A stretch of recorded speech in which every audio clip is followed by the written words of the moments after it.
Choko Ditlhake from Kagiso Trust. We will go through the program very shortly after the opening, the welcoming address, which will be done by Mr. Thabiso Ratsomo, who is a trustee of the Kagiso Trust, to give us the welcome address. And then we will take it from there. I will run through quickly the program thereafter. May I welcome you, Mr. Ratsomo, to give us the opening welcome. Thank you.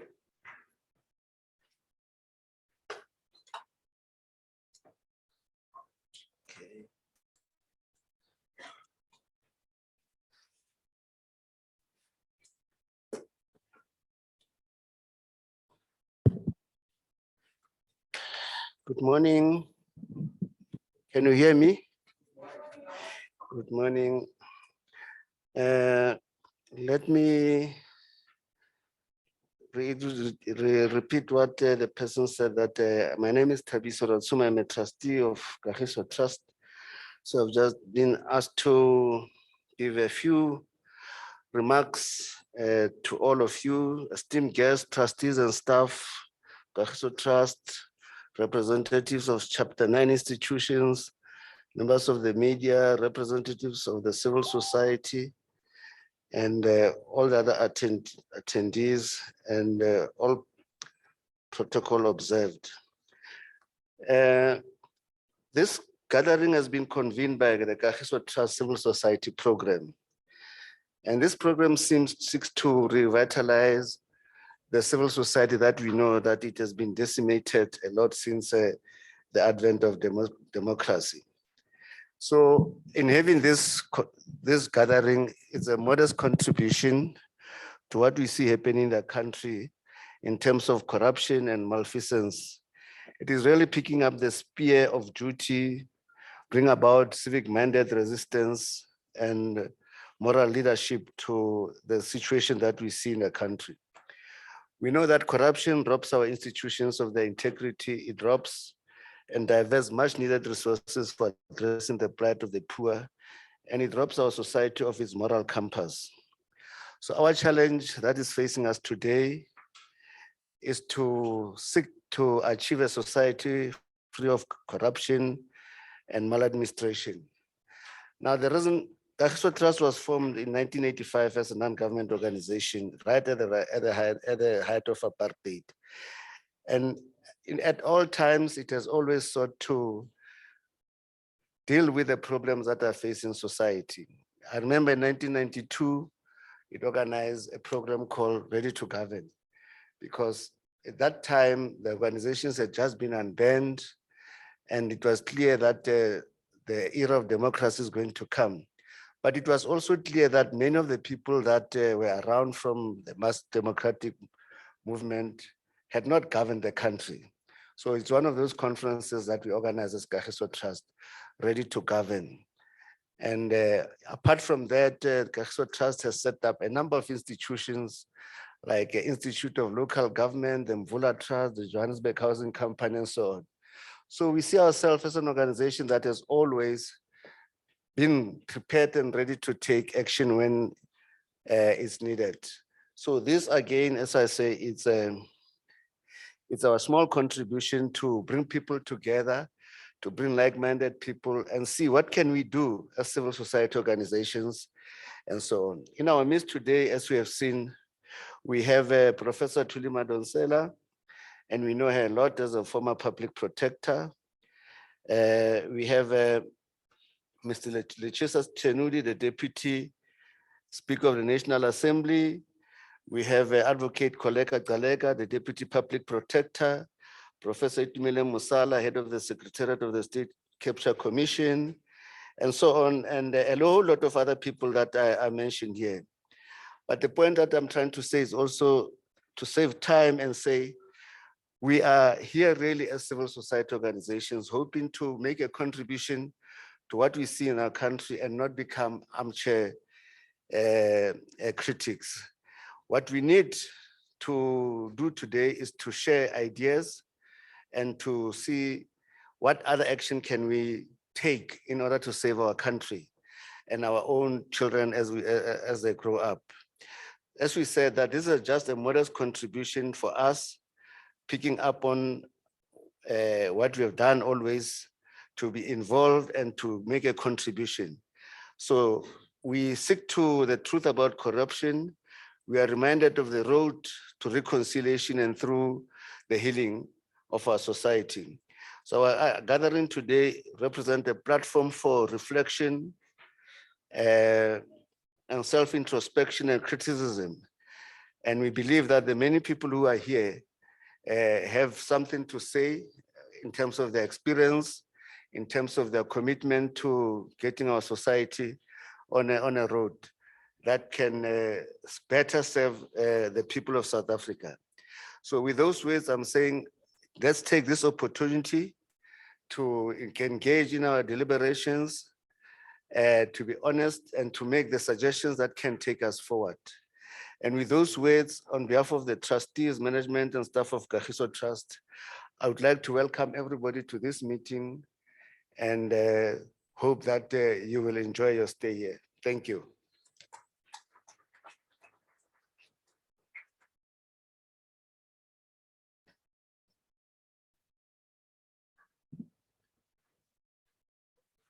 Thank you very much, Tabi. So given that background, I just want to quickly highlight the key purpose why we are here. You will see in the concept note that there are a number of objectives that we have outlined that we want to achieve, that colleagues can go through themselves. One, we want to appreciate the magnitude and dimensions of corruption in our country. In particular, the lessons learned from the Zondo Commission. What are its implications and what civil society can do to reclaim the governance of our country and its development going forward. Secondly, we want to explore practical to combat corruption and incarnate good and accountable leadership that will be able to take our country out of our present morass. Thirdly, to begin the process of exploring how we can work together, taking forward the lessons of the Zondo Commission, but also because there are a number of other issues which were not covered in the Zondo Commission, as corruption has become deeply rooted and manifest in our country, right from local government level to our daily lives in our organizations. We need to explore how practically we appreciate and understand the deep rootedness of corruption in our society, and how do we begin to take lead in the medium to sustain term. To explore the strategies of how citizens can begin to develop and ensure ethical leadership, not only in government, in private sector, but in civil society itself. Because it is only then that the multiplier effects of our endeavors to uproot corruption will begin to bear fruits. And to build a very stronger movement of how collectively as organs of civil society, but as a broader society, we can begin to work together in ending corruption or minimizing it. I want to highlight that the purpose of this meeting today will be a contribution to the broader National Civil Society Consultative Conference, which will take place in 2 months' time from today, which will seek to bring various sectoral experiences. We already have the youth roundtable with the challenge that our youth in South Africa is experiencing today. We are having this one today on corruption, exploring strategies and options. We will be having another one with respect to the state civil society relations in the new era. incubating how civil society can begin to take responsibility for the future of our country. You will recall that in our struggle against apartheid, we have a well-developed, mature civil society, which somehow seems to have been buttressed. And we need to explore how do we bring that back to life?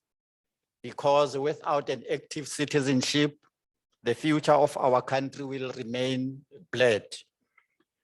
And I hope that the outcome of this meeting will help us to achieve some of the broader objectives. There are a number of initiatives across the length and breadth of our country. We need to explore how we bring all of them together for us to be able to make a difference as we did in the past. It is in our hands. It is in our capabilities.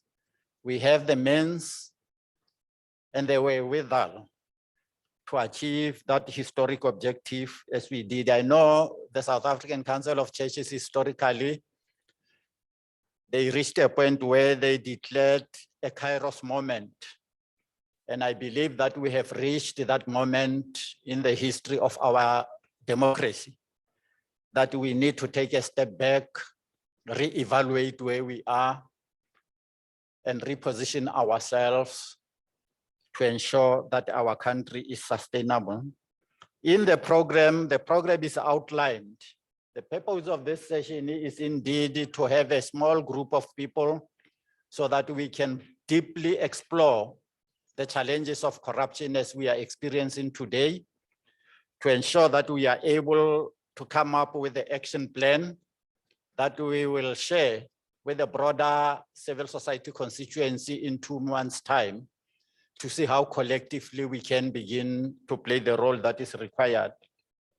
I'm not going to reread the program, but it's designed in such a way that we learn from those institutions that are dealing with corruption, how they advise us and what recommendations they will have for us. We also have a greater component of civil society who will share what they are willing to do and what needs to be done, so that by the end of the day, we have a concrete plan of action that we will be able to share with the broader civil society, but also to be able to engage with our democratic government to review how best we are able to support each other in order to strengthen our democracy and its institutions. Having said that, I want to call on the Kagiso Trust Chief Executive Officer, Mema Nkodi, who will introduce our main speaker for the day so that we could be able to proceed from there. Thank you.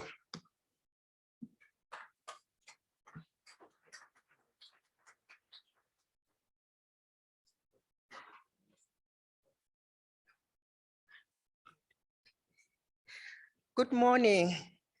Good morning, good morning, good morning.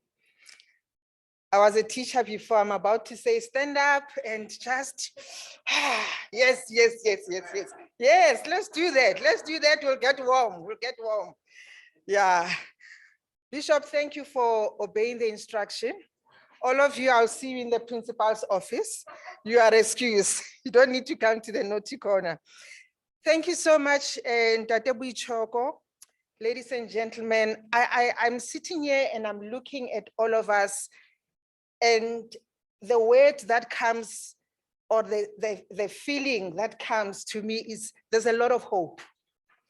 There is hope because people can do something about any situation that we come across in life.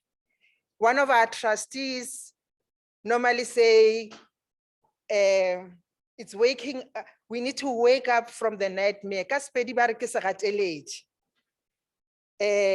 Wake up from the nightmare and do something about it. Who is better placed to help us to do so this morning? And I'm here to introduce our keynote speaker this morning. And I know, like me, I thought, wow, we already know everything about her, but believe you me, there's something that was added since the last time. Professor Tuli, Kakso Trust appreciates you. You always have walked the journey with us many, many years. You have spoken at our memorial lecture, Yantate Beas Nodie. So we really, really appreciate you that once again, you woke up at between 3 and 4 to be here at 9, to be here with us this morning. Professor Tuli Madonsela is a professor of law occupying the Law Trust Research Chair in the Social Justice at Stellenbosch University. She's also a founder of Tuma Foundation for Democracy, Leadership and Literacy, and a member of the South African Academy of Sciences. The former Public Protector of South Africa and full-time law commissioner, Professor Madonsela was one of the drafters of the South African Constitution and a co-architect and drafter of several constitutionally mandated laws, including Equality Act, the EE Act, Promotion of Administrative Justice Act. She has an extensive background in applied constitutional administrative law principles, mainly based on her public service years and her investigation of proper conduct in state affairs as a public protector. She has helped to draft several international human rights institutions and the country's reports. She currently teaches constitutional law and social justice law and administrative law, as well as constitutional governance and ethical leadership, and has published extensively on these matters. An advocate of the High Court of South Africa, an honorary member of Botswana Bar, Professor Madonsela holds 8 honorary law doctorates. I'm still trying to get one. So we are honored, ma'am. And in addition to her law degrees, she has over 70 awards. So the last time she spoke to us, yeah, I know. I knew there's something we don't know since that 70 awards. If we can't get it right, it's because we don't want to get it right. Not with this capacity, in this room with you sitting here and with her. And she did something else. She submitted Mount Kilimanjaro twice. Yeah. She's a mother of 2. Yes, you can come. I'm going on. And we are really grateful that you are here. One of the things that is special to my heart, and really you have challenged me on this one, she does regular hikes for Action for Inclusion campaign. You know what is that for? To help the students that have debt so that they can complete their studies, not with the burden of the past. Ma'am, we are honored. Thank you.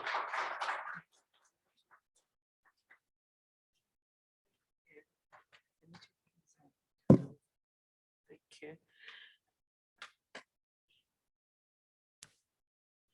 Okay, I'm not gonna show.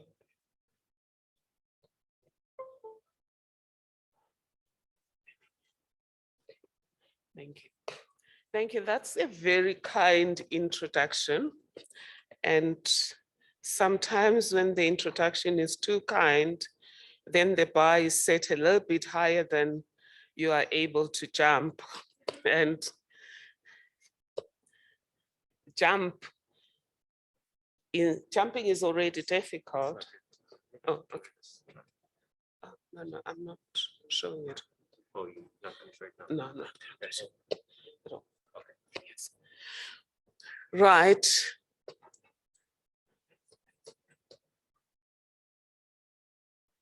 I can decide whether I'm going to show it. Okay, we can show it, but I'll show some aspects of it now. Sorry about that. Let's just put it at the first page then.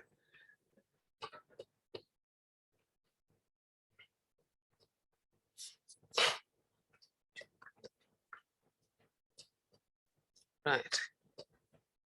Can they see?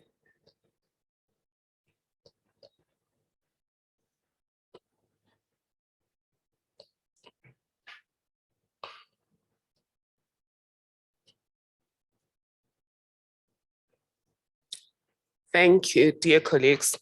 Firstly, I would like to thank our program director for a very kind introduction and thank Kagiso Trust and the entire movement that is dedicated to saving and sustaining our democracy for giving us this platform to reflect on where we are on the issue of state capture and broader corruption, and to determine what our role will be as civil society going forward.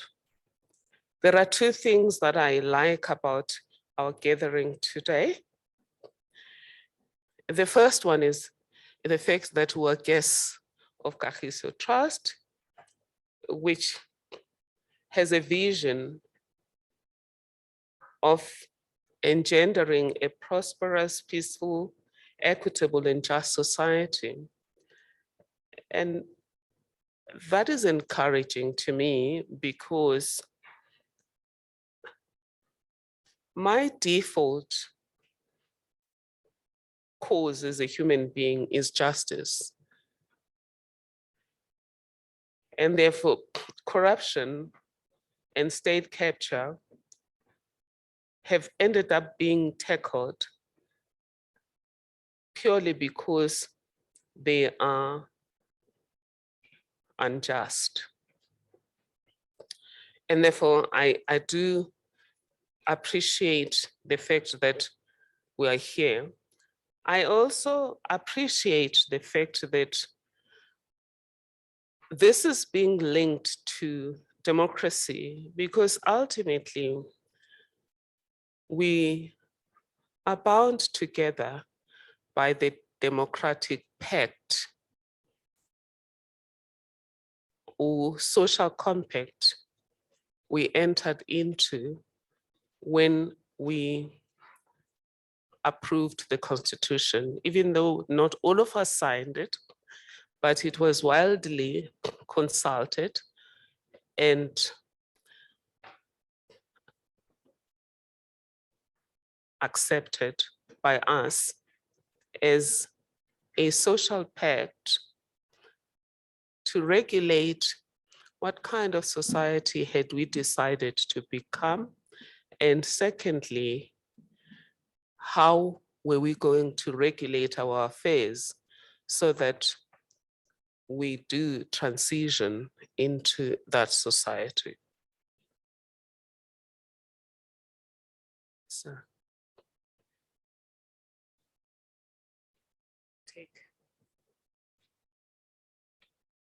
right, sorry, dear colleagues. These things happen.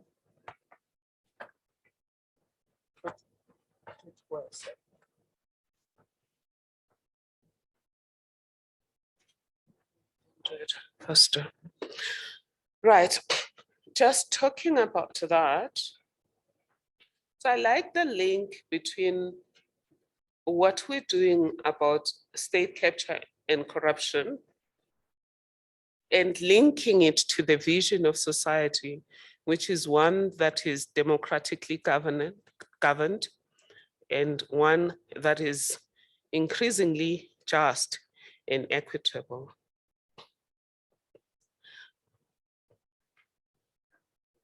Firstly, just a quick disclaimer. I was asked to speak about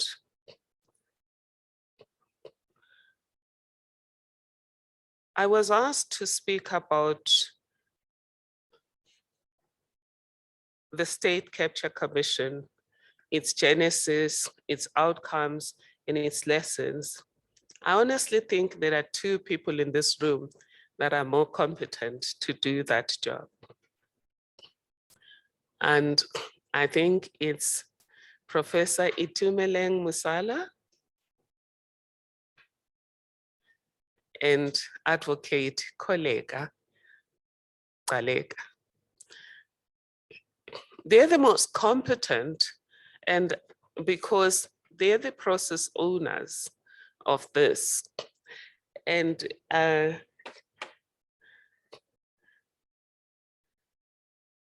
I accepted the brief to talk simply because there's an African saying that says, a tiger is facing us and you're asking, what sex is it?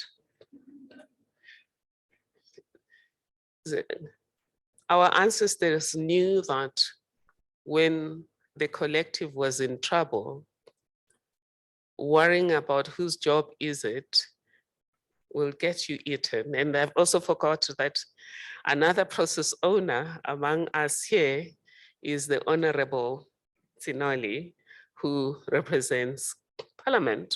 But having said that, since the tiger is facing us, it's everyone's job to do anything and everything that is legally permissible to stop the tiger.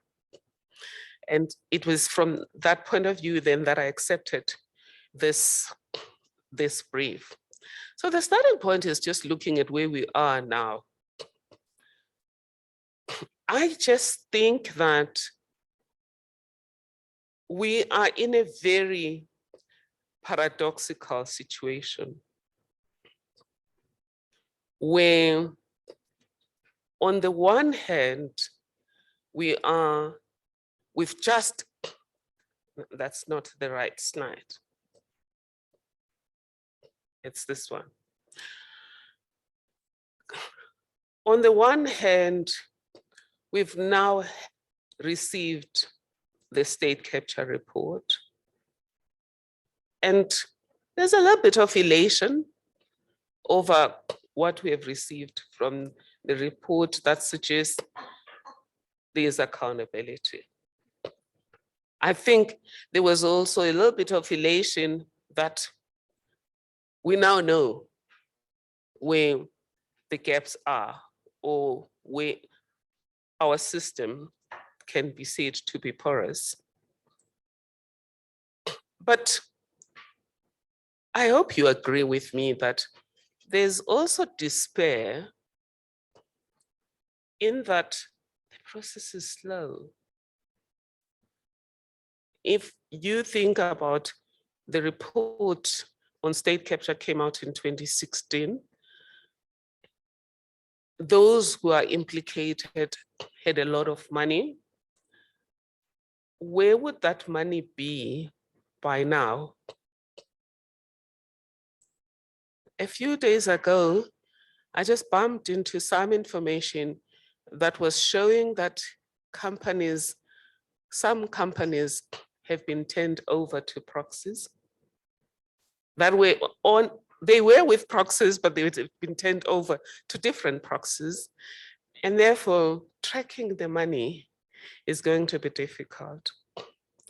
But I must say, dear colleagues, when I got involved in investigating state capture with the Public Protector team,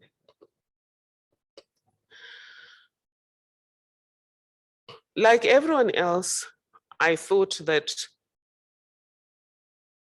state capture is corruption, a special kind of corruption. And like everyone else, I thought the biggest threat in state capture is the money that we've lost. And so if you look at how the report is framed, it's about how there were allegations, and that's how the allegations were made. They were made by 3 members of the public, or 1 was a member of parliament. So it wasn't an own investigation. Recently, I was told somebody, a member of the public, thought it was an own investigation. No, it was the public. And one of them was a member of parliament who lodged the complaint under the Executive Members Ethics Act. And under the Executive Members Ethics Act, you don't have the power to say no. You have the duty to investigate. So that's why it was investigated. But we thought that it was all about, as alleged, capturing aspects of the state and repurposing them for business interests.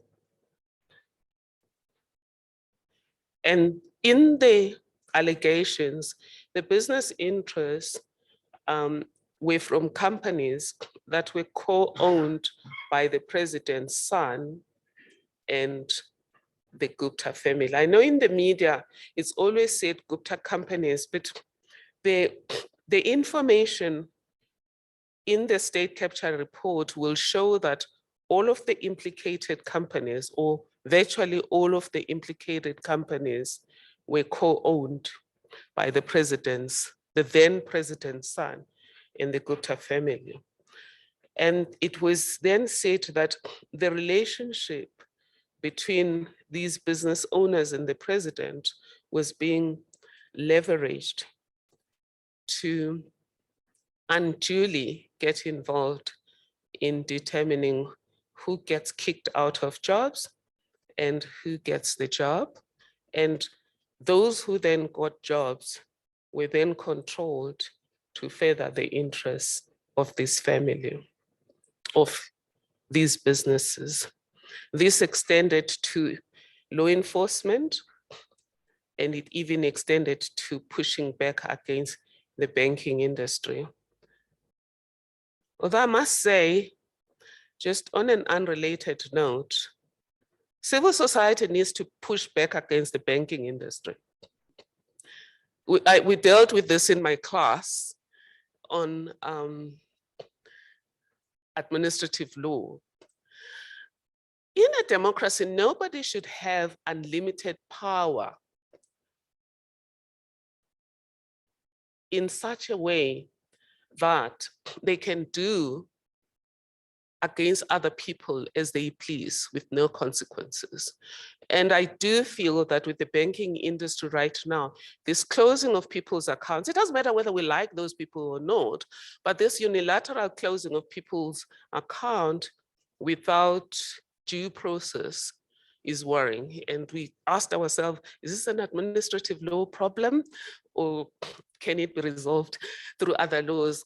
But forgive me, I have been a social justice activist since I was 18. So anything that has social justice implications does affect me. And you know that saying about when they came for a trade unionist, I looked the other way. When they came for the Jews, I looked the other way. And when they eventually came for me, there was no one to protect me. And I do believe that it's a free country. People should run a business for profit, but banks do occupy public space, and that space is licensed. And therefore not anybody can just rock up and create a bank. And therefore, if you occupy this space, you have to use it accountably. And this is what Etienne Murenik said, was that the constitution was a bridge from a country of no accountability to a country of accountability by everyone, not just government. So that's just a little bit of a side issue, but it is an important issue around the fact that in state capture, one of the concerns there was banks were being asked by cabinet, which was an unprecedented step to intervene on behalf of companies that were co-owned by the president of the country's son and a family that admitted under an investigation and in an interview with one of the brothers that they were friends with the president. So that's, but what we know about state capture is important. But what I want us to think through is a movement that wants to anchor this in democracy, is that we think about all of the other uncomfortable truths about drivers of corruption and factors that sustain it. My conclusion, it came during my days as a public protector, and it's been sustained now, is that we are not going to make progress if we don't make progress on the issue of social justice. So we need to deal with state capture, and we need to deal with state capture at the same time as we're dealing with social justice. But let's look at what, for example, came out. Sorry about that. It's apparent, not a patent. I can't see without glasses, so you'll have to forgive me about that. So it would appear that the public is not always with us on this state capture thing. Am I the only one who feels that? That there isn't a real public energy to ensure that this happens. There is on Twitter, but I mean public now. The Gogo Dlamini is not on Twitter. There's enough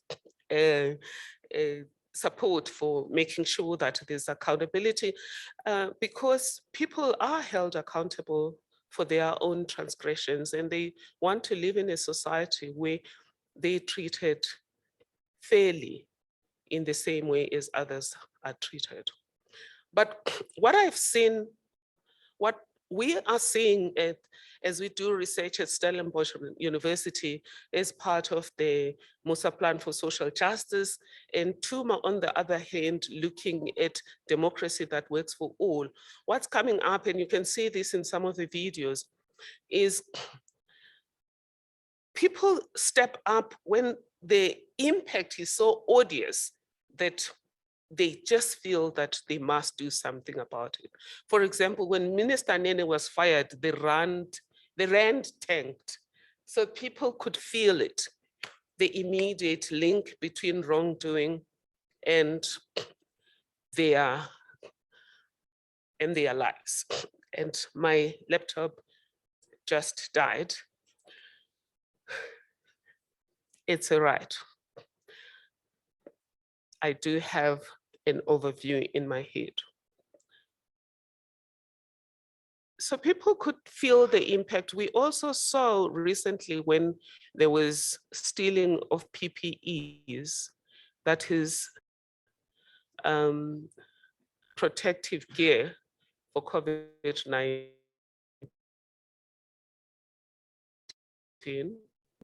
We saw people step up.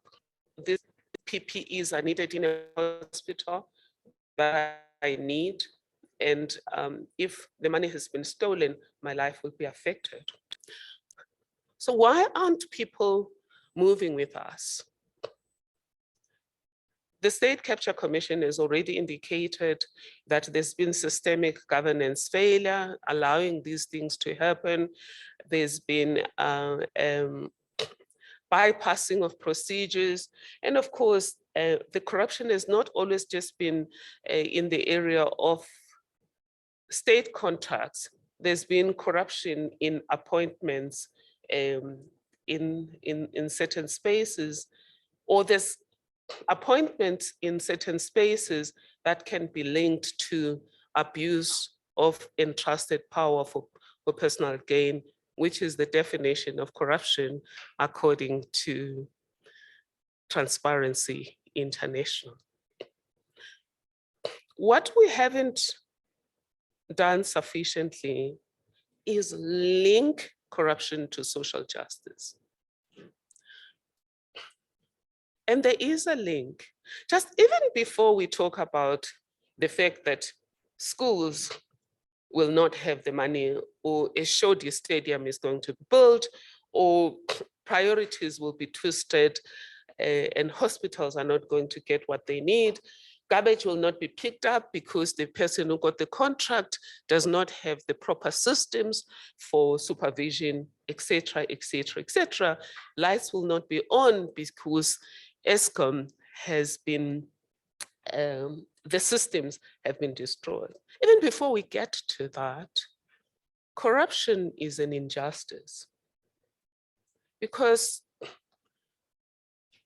justice, from when it was conceived in the word justice, there's always been justice in other societies, and my Africanist colleagues are always putting me on terms about only looking at justice from Greek developments. But the word itself comes from Greeks, and it's always symbolized through the scales, because it was always about fairness. And John Rawls, in his seminal book, A Theory of Justice in 1971, talked elaborately about justice being about fairness to all. In the burdens, with respect to the distribution of burdens and benefits in a society, just in simple, without using fancy terms like public goods, because public goods, it's not really goods as in goods and services. It just means the benefits of living in a group. So all that's good in a society. But stripping it bare, justice is about fairness to all. And you will agree with me that corruption, even before we look at its impact, is unfair. Then let's look at the allegations of state capture. Glencoe emerged as a corrupt company, according to findings of the US. And they mentioned which countries were impacted, and we were not impacted by that. Presumably the US looked at every other country where Glencoe is operating, and seemingly ours was not impacted. Could be our systems were better, or it could be the Glencoe people here were better, we'll never know. But the important thing about looking at that story is to look at what kind of systems do we have in our country that enable a simple bypass. The one thing is systemic governance failure, not governing according to the Constitution. Ian Curie and many academics that wrote a book on the Constitution in 2001, they speak about our Constitution being a hope-inspiring Constitution because it's better than the others. It's a Constitution that almost covers all bases, very clear vision of society, very clear setup of structures to transition the society, and a very clear admission that this Constitution is not there to regulate our affairs the way our affairs are, but this Constitution is there to help us transition to a society we haven't become yet. It's fine, colleagues. And part of that Constitution is the vision of a society that is based on democratic values, social justice, and fundamental human rights, where everyone's life, where every citizen's life is improved and every person's potential is freed.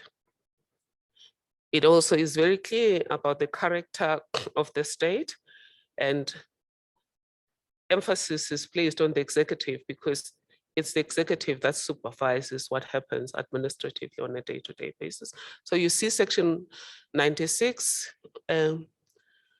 putting forth the ethical standards that should be adhered to, which include avoiding a conflict of interest and also not using state power for your gain or for any other person's personal gain.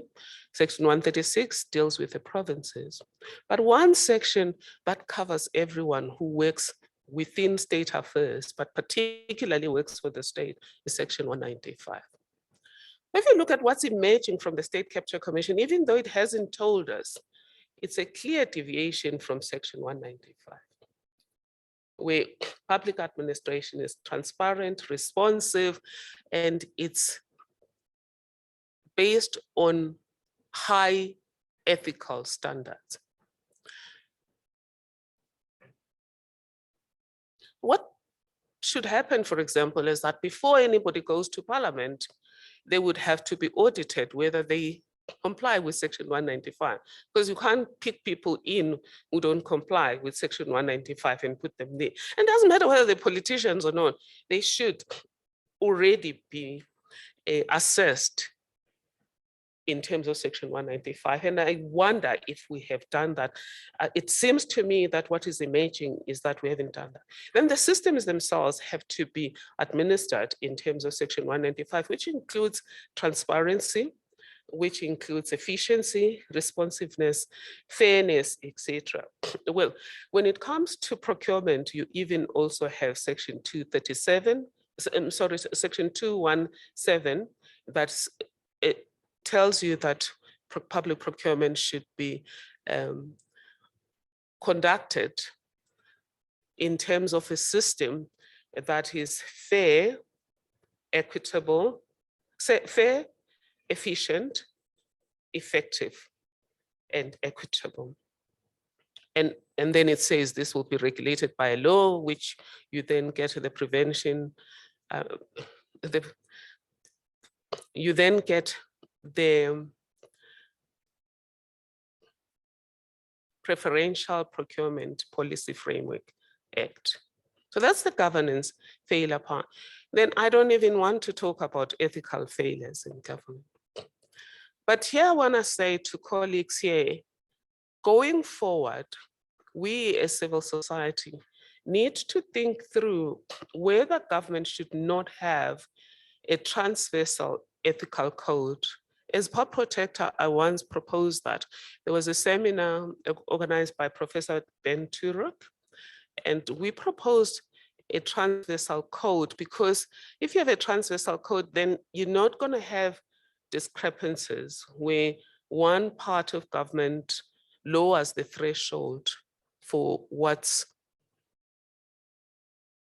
ethical and one has high standards. You have at least one set of standards that apply to everyone.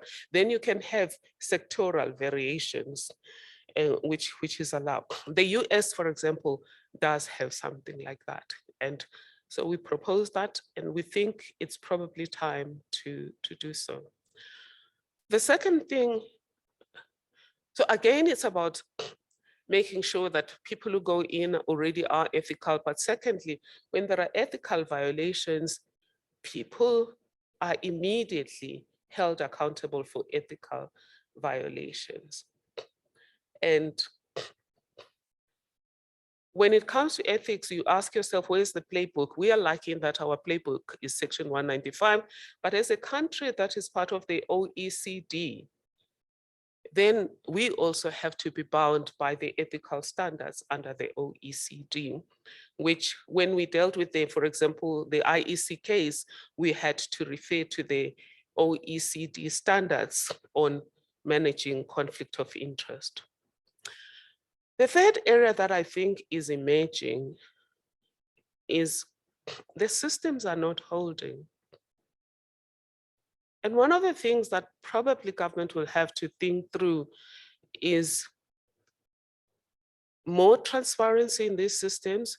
In Sweden, for example, there was a time when a person who was going to be head of state ended up resigning as a minister because she bought Toblerone chocolate, probably wouldn't be more than 30 Rand, with a government credit card. And she was not supposed to do so. But how did civil society find that out? It's what we call social accountability, where civil society holds government accountable directly.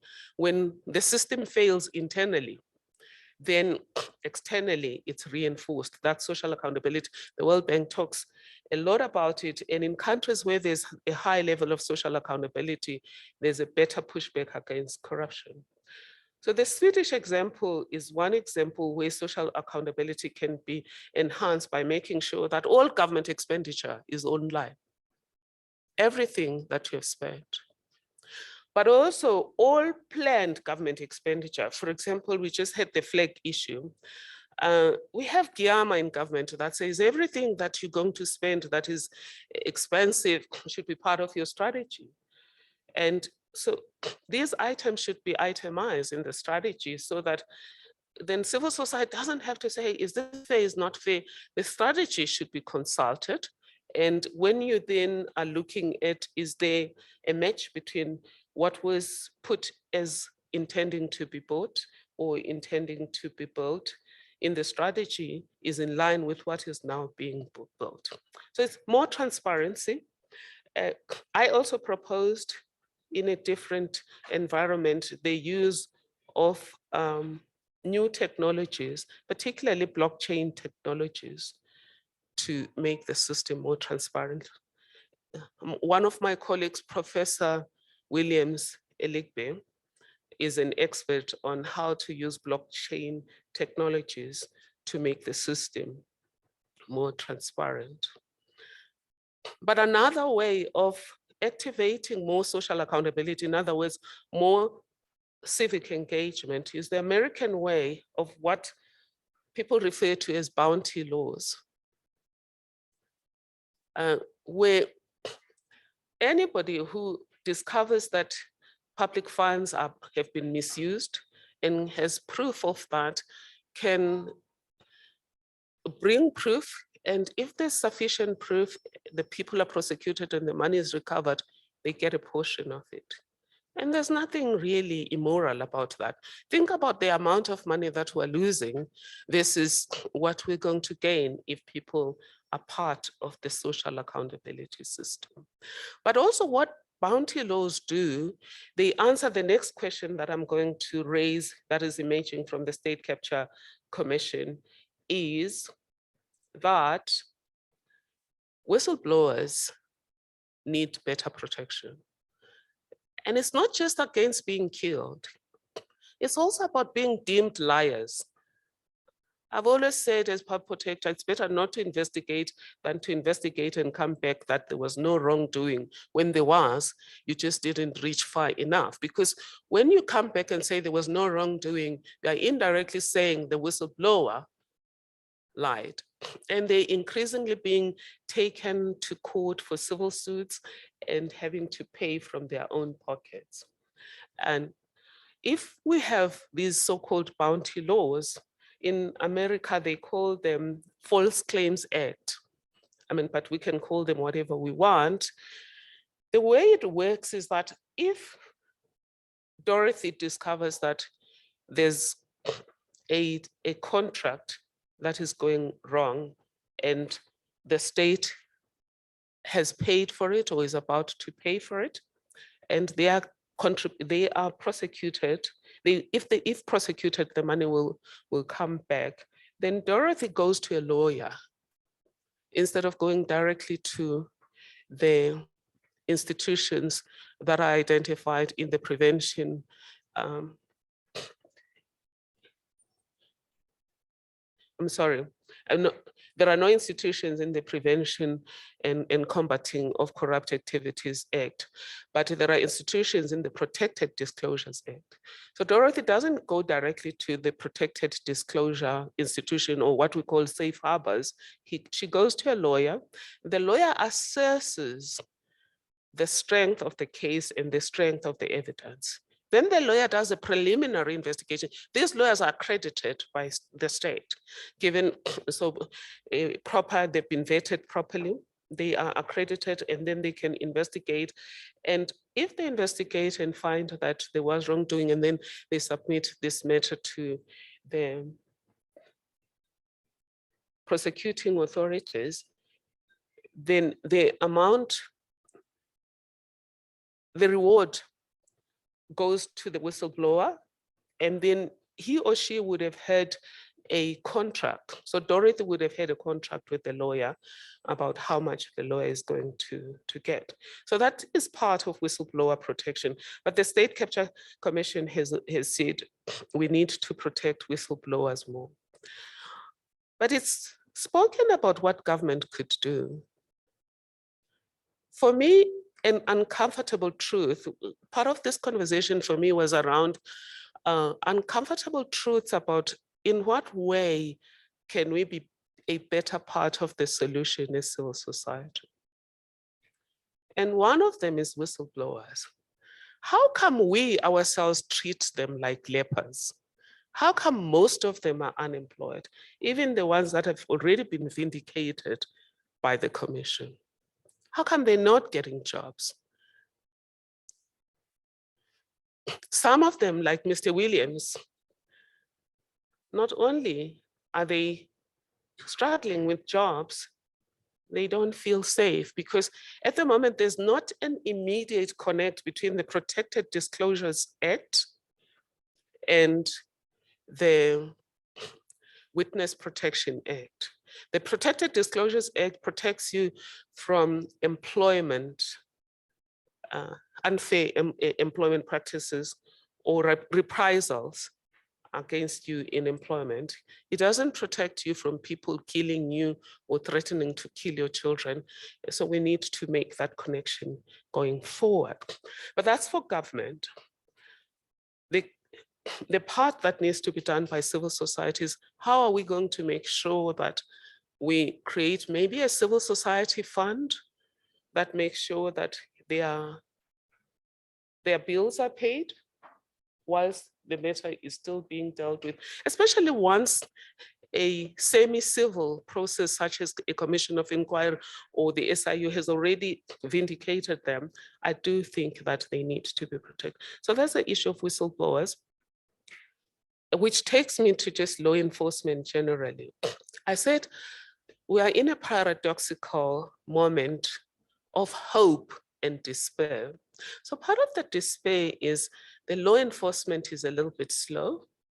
And we do understand that Ms. Batohi inherited an institution that had been at the heart of allegations of capture. And we know that some of the hawks, for example, were busy trying to investigate us as opposed to doing their jobs. And you know, for example, that the intelligence services were making up stories about us being spies and very weird stories in that regard. In the law enforcement agencies, on the other hand, we're also busy investigating people, including whistleblowers, instead of investigating state capture. And therefore that system remains as is, which takes me to the last point about, as we move forward, I suggest that when we look at corruption, we look at it as a tree, as a fruit of a tree. We ask ourselves, what are its roots? What are the seeds of corruption? What are the roots of corruption? What is the stem of corruption? What are the branches of corruption? And if we're going to handle it, then look at that. So what is it in our society, for example, right now that enables corruption? We know that when it comes to why it happens, it starts with need and it ends with greed. People might need money, people might need to keep their jobs, et cetera, et cetera. We can give a long story around that. But what are the guardrails that should make sure that even if somebody has a need, they don't resort to corruption or capturing the state? But what are the enabling factors? One of the enabling factors, Kagiso Trust, I would like you to join us at Stellenbosch University and Tuma Foundation in dealing with this one, is social injustice. One of the stories I heard recently was the story about somebody who was a mayor accused of corruption. And when eventually somebody was supposed to be a witness in the corruption case, was supposed to come to court. He suddenly changed his story and couldn't remember things. And within a short period of time, he was the head of, I won't say head of what, because people might know what story I'm talking about, but it was now the person who would have been a witness and suddenly forgot the fact, suddenly became something in the company. Before then, he was an unemployed person who was doing piece jobs outside. Suddenly is the head of an important structure in an institution. And but that person had already been suspended as a mayor and kicked out as a mayor and somebody else. So then they had a by-election in that person's ward. This person won. Everyone knew he was corrupt. So ask yourself a question. Why do people not only vote corrupt people, but they go to court to defend the corrupt people? It boils down to what should be the fruit of living in a democracy. You live in a democracy not because you worship the word democracy. You live in a democracy because democracy must work for you. See some of the videos that young people are putting out on the Tuma Foundation's website. You will see that they don't want to love democracy because it sounds like a fancy philosophy. The idea of democracy is that it must work for me, in that it must create a just society where my fortunes are as good as the next one. But our democracy has an additional burden of leveling our fortunes, because when we took off, the fortunes were grossly unequal.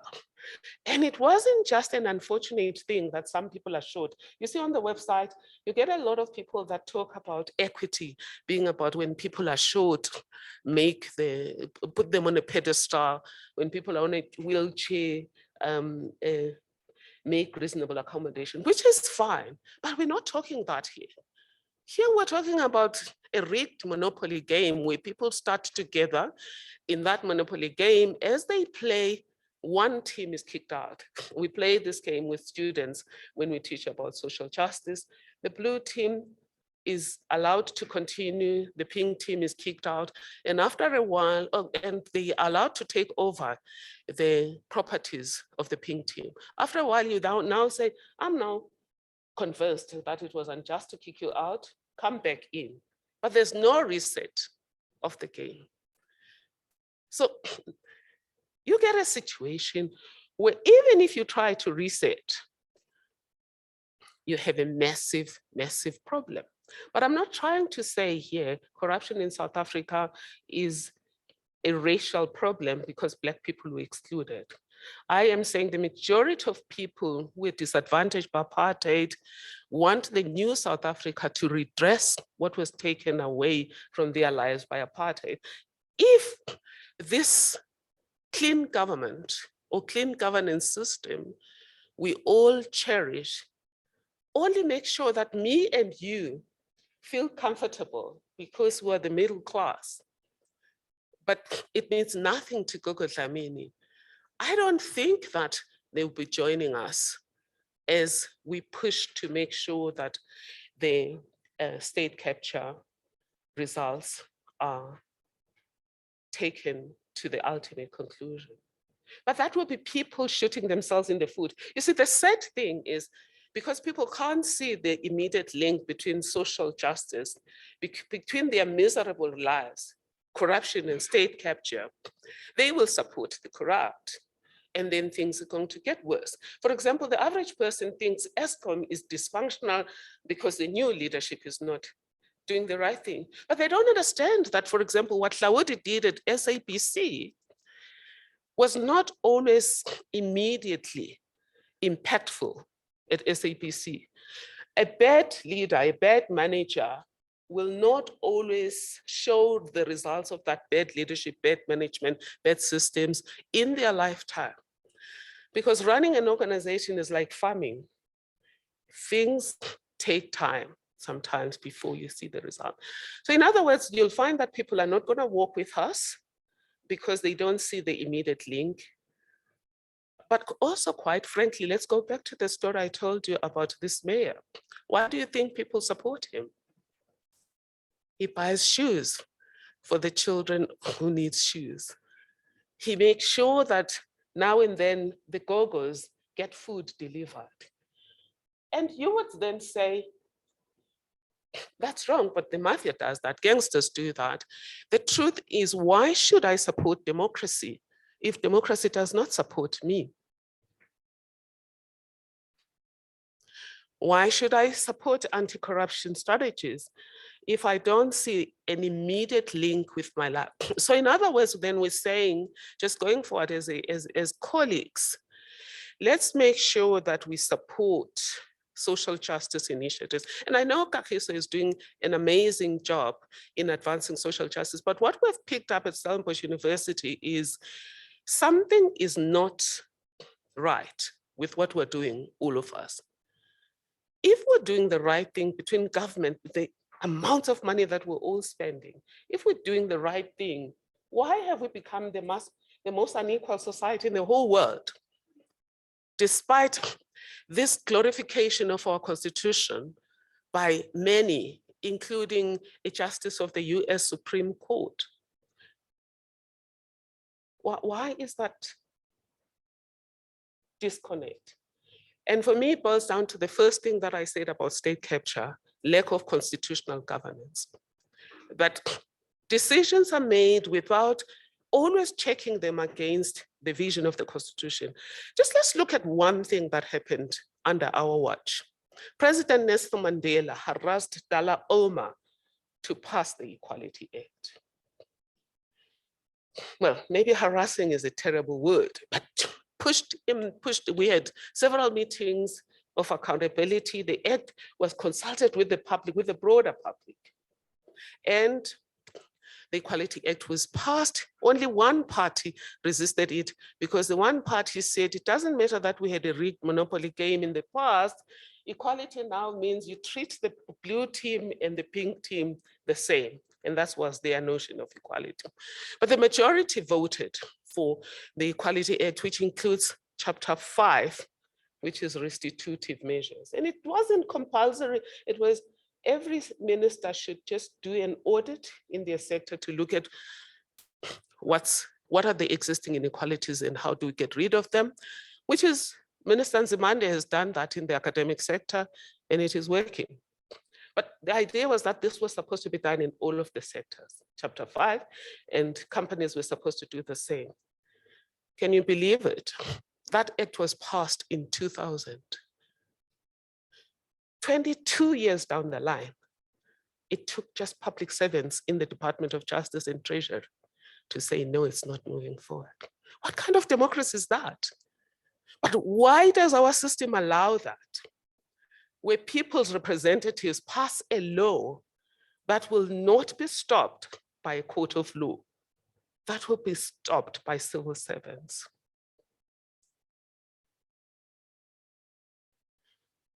Parliament, we have pushed during my term as a public protector, during my term as civil society, to say, please pass Chapter 5 of the Equality Act.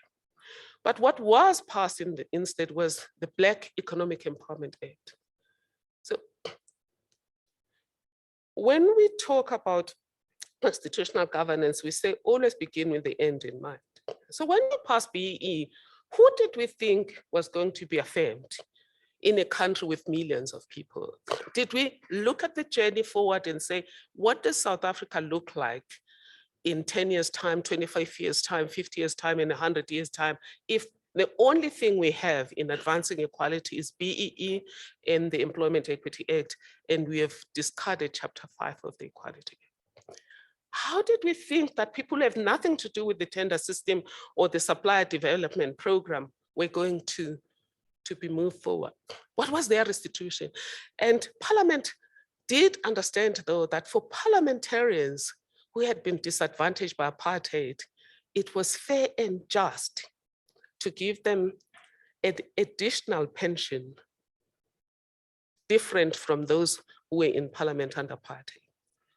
That resulted in a case called Minister of Finance, versus Van Heerden that went to the Constitutional Court because Van Heerden didn't like that. And the Constitutional Court said, it's just and fair to have a scheme for parliamentarians. So if there was a scheme for parliamentarians, why can't there be a scheme for everyone in the country? Why? So we've done two things that have affirmed the Black elite. Minister of Finance, this is Van Heerden, and BEE. And we abandoned Chapter 5 of the Equality Act. For me, it really just pains me that as human beings who see this suffering every day, wherever we walk, we're just happy to enjoy the low-lying fruits of democracy. But having said that, I'm preaching to the choir here. Don't be defensive. You all engaged in one way or another in advancing equality and in promoting democracy. What we've picked up is that those things should be integrated in such a way that everyone in the 4,392 wards in this country feels the impact of change. And that means that we need to put our hands together to help every community to become an enterprising community. And one of the things that government needs to consider in the response to the impact of COVID-19 is reviving social workers. Let's have a social worker in every ward. Let's have a sustainable development extension workers in every ward so that they can work with civil society in an integrated way to make sure that honestly, no one is left behind. It's not just a slogan for the sustainable development goals, but it's all about protecting democracy. Because why does our constitution put democratic values, social justice, and fundamental human rights at the core? It's all about peace. Why does our constitution require fairness in everything we do, including anti-corruption? It's all about peace. That when there's corruption, we can't have peaceful coexistence. But when there's any other injustice, there can't be peaceful coexistence. And our people are going to abandon us.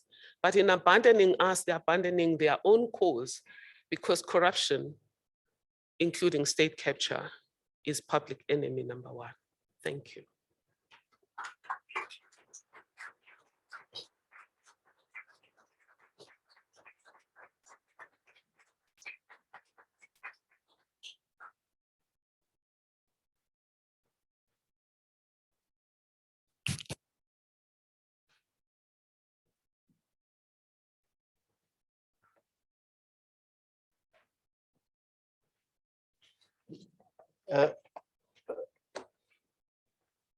Thank you very much. And more often, we forget that COVID is still with us. Thank you for reminding me. And thanks very much, Professor Tule. I am not sure whether to celebrate or to cry. I am not sure to be hopeful or to be skeptical. And before we open for questions, I think it was profound, the kind of issues. But I want just to note the two issues that I think in our reflection also we'll look into. The first one, which I never thought of, it always crosses my mind. It's a fundamental question. Why public is not with us on the state capture, nor a very clear and prominent energy to ensure accountability. And that was supported by the question, why people always vote and support the corrupt accused. I can't find a nice diplomatic way. That which then raises a fundamental question, is our society ready for the true social justice? I assume is the key question that she's asking. And we see it on a daily basis, that it would appear that the communities are with the ethically challenged people? I think it's a fundamental question that we need to ask if we are going to. But finally, she raised the question that the corruption is the outcome of a number of connected social issues. That we need to appreciate the totality of the environment which feeds corruption, even beyond the declaration and the documents that we write on. And obviously she mentioned many issues, which I think, I hope, Professor, we are really not going to miss what you said after your laptop went down, because what followed then was extremely profound. And I think there are key points that are very critical for us to build on. I hope we are not going to miss that in any form. At this point in time, can I open if there are key interactive questions for 10, 15 minutes in clarifying ourselves some of the profound issues that the professor raised that will become our ongoing reflection of what needs to be done and what can be done and what is doable in our current context in South Africa. Let me open for brief interactive session with the professor before we move to the next one. I have a number of questions that people have been sending to me in my WhatsApp. We hope Professor Mosala is going to talk, but I'll come to that very soon. Any questions, clarity, interaction with the professor? Please, when you do, raise your name, indicate your name and your organization briefly, because I don't have text. I will start here and then I'll go that way. Thank you very much, Program Director. My name is David Ramahani. I represent an organization known as Alliance for Rural Democracy, ARD/LAMOSA, Land Access Movement of South Africa. I'm coming from the area of Ramahani, where Professor actually was, did actually some investigation regarding the D account in the Northwest Province. But my question specifically will be, it's not actually a question, it's actually a question and also something that I usually ask myself every day about. Every time our government establishes commissions and also advisory panels. I will start with the Motlande advisory panel, which was actually established due to the recommendation of the Speaker's office in Parliament and was supported by various speakers from provinces. They did a job, they made recommendations, but those recommendations are not followed. They are not even implemented. Two, there was the Marikana Commission of Inquiry. It also did a lot of work. They made recommendations. Such recommendations were not followed or implemented. We are currently sitting now with the Presidential Advisory Panel on issues of land. Last week I was at Beachwood attending the land summit. And you feel actually when the chairperson of that particular panel was trying to guide actually the dialogue, she was actually pushed away. You see, so you ask yourself, now the president wants now to establish a triple PE presidential advisory panel. So I'm asking myself, where are we going with these particular panels that are not actually recognized? Then after they've done the job, and then there's no implementation. So the last question that I'm going to ask that, yes, we've got the Zondo Commission. 4 reports have been handed over to the president. What is going to happen? Because there are so many culprits, and those particular culprits, most of them are those that are in higher positions. Your DGs, your ministers, your top politicians. So are we going to see justice? That is my input. Thank you very much. Thank you very much. I was going to ask that question on your behalf if you didn't. Can we follow? There was another hand. Let's take a hand here. Yeah, go on. Professor, I will come to you after this round. Yeah, go on. And we will come there. I said I'll move this way. No. My name is Ivan Mansaris. I represent 3 organizations, not necessarily in that order. ISI, Mangosuthu University of Technology, and Stellenbosch University. You can ask me about the details when I come up to talk. Prof, nice seeing you again. I usually see you on Women's Day at Stellenbosch.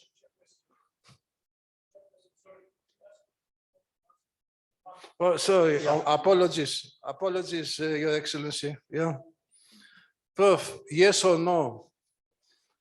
Do the corruption laws, rules and regulation need immediate and urgent amendments? Yes or no? Thank you, Prof. Thank you. There was a hand somewhere here. Go ahead. Thank you very much, Program Director. Good morning to everyone who is here attending.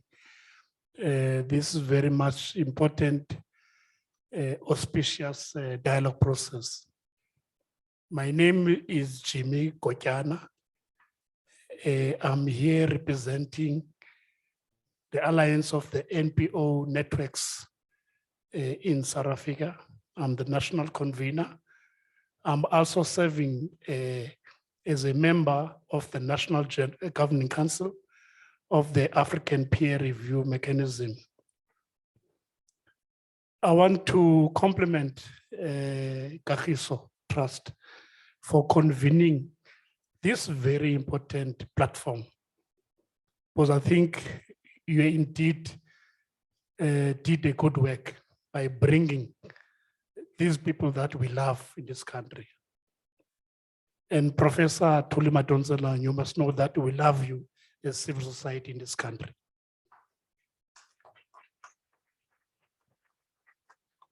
Now, I want to take it from the issue that you were raising, where you were saying, finally, the people will abandon us. Now, there are 2 issues that I want to raise with you. The first one relates to the issue of trust deficit. In our country today, Prof, and other esteemed dignitaries, ordinary people, they no longer trust government.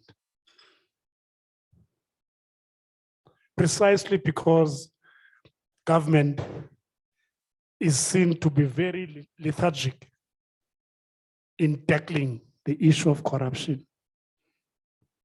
There's an absence of consequences management for those who are found wanting. In other words, who are on the wrong side of the law. Up until today, nothing has happened to all those who were found to be responsible for looting, malfeasance, and so many things that has happened in the country. So the question therefore is, when are we gonna see something concrete being taken against those who are alleged to be on the wrong side of the law? The second issue, it relates to the absence of active citizenry in our country. Government cannot tackle corruption on their own. They need community as a partner. But civil society and other progressive organizations, they've tried desperately to engage government, but it has not been gladly welcomed. So my question to you, Prof, is what is it that could be done that could enhance a real, genuine, institutionalized partnership between government and the people. Because I think it's something that we've been yearning as civil society in this country. Yes, we've been demobilized. We've been made to be like what we are today. We are at the mercy of everyone. And government has not come to the party to embolden and strengthen civil society. So what is it that could be done in your own opinion or in your own perspective to ensure that the issue of partnership is realized? I thank you. Thank you. Let us take two more before we give a professor to respond. Jimmy, I read last week that the Transnet group is also in the pipeline, being arrested for corruption. Go on. Thank you, Chair. My name is Sharon Ikambara, and I'm from Lawyers for Human Rights, but also part of Kagisano, Africa Against Xenophobia. Professor Mbaransela, I echo the previous speaker's sentiments about how you've inspired civil society, particularly as your role with the public protector. I have a broader question around the powers of the Chapter 9 institutions. There was a very worrying judgment earlier this month from a judge in a court in Mbombela. And the South African Human Rights Commission had asked for the court to make a ruling on the granting of directives and whether these are binding. And the court ruled that the only role that the Human Rights Commission had to play was not a punisher of human rights violations, but it's an educator, a transformer, an empowerer. And I think your points around social justice and redress for our past, what role does Chapter 9 institutions have, particularly in ensuring that the executive is meeting that obligation, the constitutional obligation, and what powers does it have in that context? Thank you. Thank you. Thank you very much. There are no more questions. Oh, there is a last one there. Okay. Oh, two.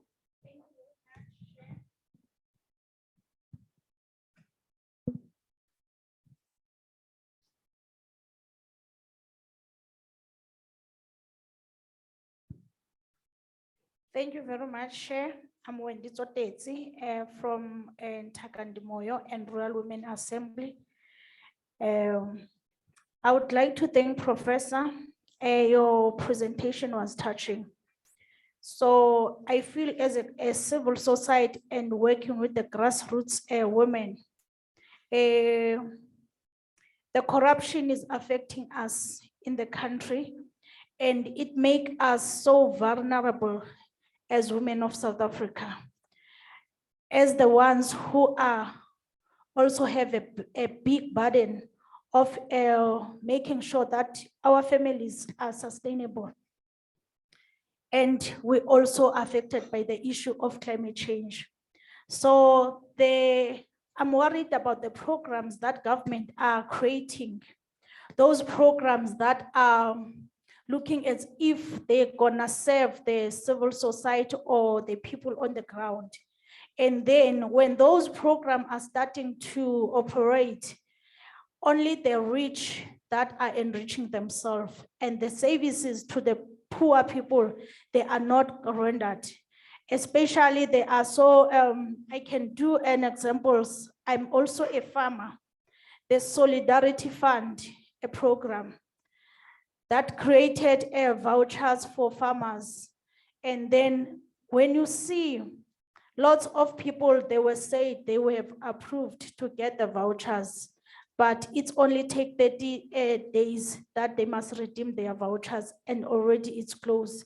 So when you check, most of the people that were hoping that they're gonna get those vouchers and then to sustain themselves, to create something for their families, and now they are abandoned and no one is answering them.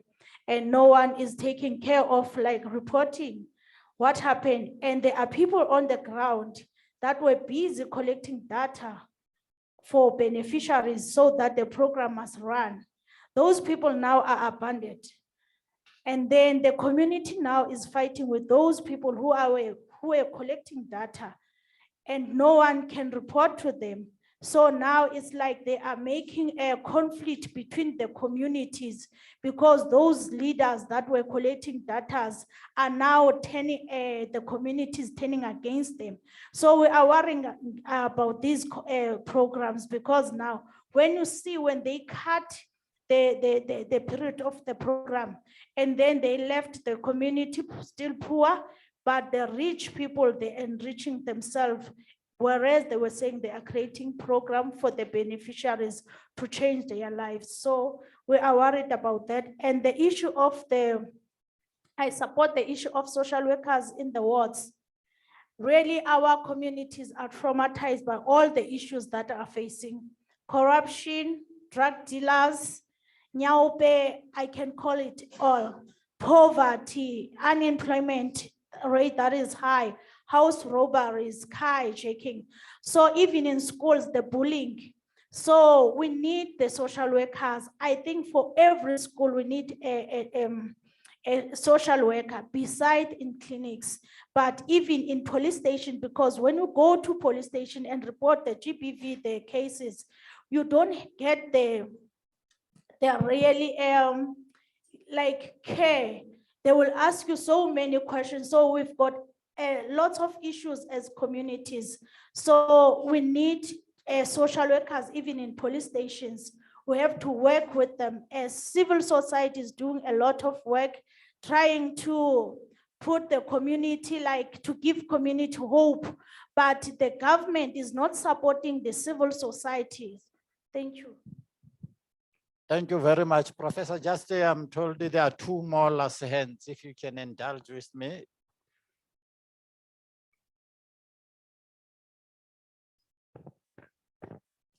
Good morning. My name is Kollega Kalega. I am the Deputy Public Protector. Advocate Madonsela, thank you very much for the most inspiring, but also vision attributed contribution you've made this morning. I just have two quick questions. You've finally spoken about the issue of the closing of the bank accounts, which is indeed a huge concern, and obviously deriving from the FATF recommendations and the amendments to the FIC Act. How do you think we can actually assist in bringing a balance? Because the Financial Sector Regulation Act actually gives requirements that banks must follow before closing the bank accounts, but this is not loud enough amongst the authorities and even in society. So what role do you think can be played to bring a balance in the two legislation to ensure justice and fairness? And the second one is a question of, for the past 2 months, thought that when I meet you, it's a definite ask. When you concluded the state of capture report and took the remedial actions that a commission of inquiry into state capture should be established as a remedial action, what did you envisage then becomes the role of particularly the Office of the Public Protector post the commission? I'm asking this because we are silently battling with how to respond to the recommendations of what is resultant of our remedial action. Thank you. Thank you very much. Just wait, Elena. Just say there was one request for one last question quickly.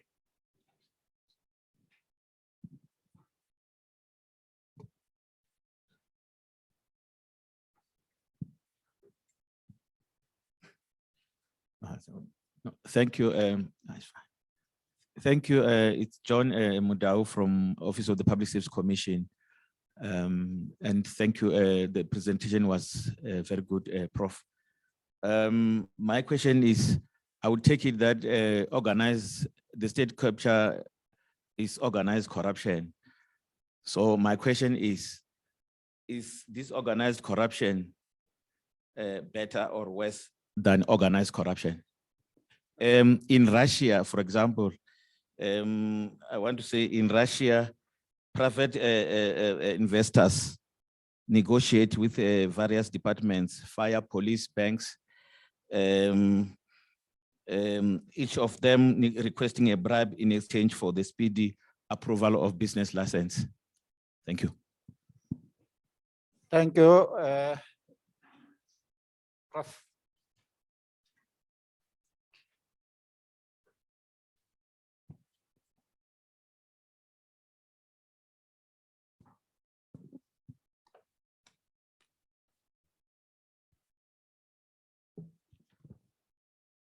Thank you, dear colleagues, for the very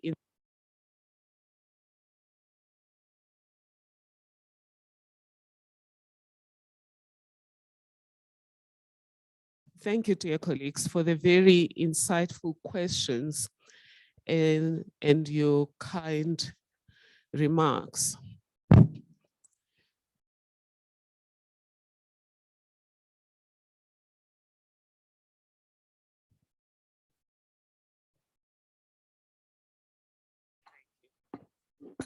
Hello.